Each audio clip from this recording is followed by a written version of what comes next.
First, can I have you introduce yourself? Kelly Larson with the city's Human Rights Department.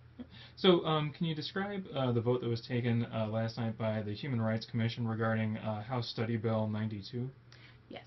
So we are members of the League of Iowa Civil and Human Rights Agencies, and that's a group of agencies from across the state.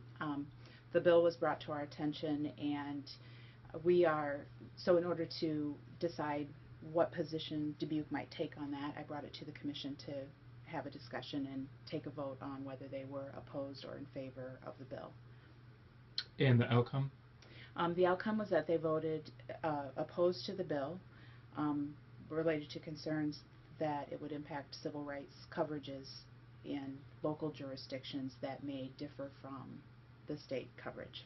So how far-reaching is the bill, and what impacts would it have on local efforts?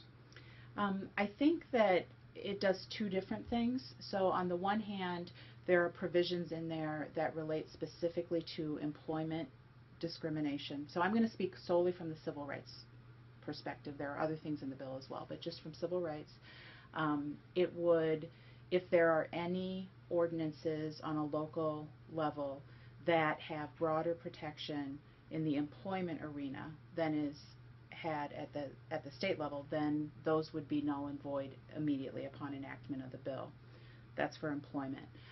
For the other thing that it does is it takes away the explicit language in the Iowa Civil Rights Code that allows local ordinances to be passed that are broader than the state code in all areas. So that would include housing, public accommodation, education, and so on. And so while it does not expressly state in those areas outside of employment that we could not have different coverage, the implication is that we would need to be consistent with state law. So then what impact would this have on, for example, a proposed source of income ordinance, an effort to ban the box? I think that, so ban the box, because that's employment related, I think that that would be precluded by this bill. The source of income piece, that's housing related, it's still, I think there could be litigation or argument over whether the state is intending to what's called preempt the field and prevent us from having those ordinances.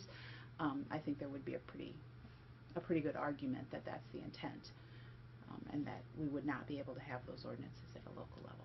Okay.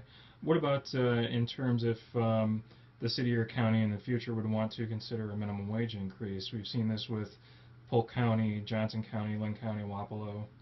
Yeah, my understanding is that that would be precluded, and that any ordinances that are in effect in communities would be void as of the passage of the law.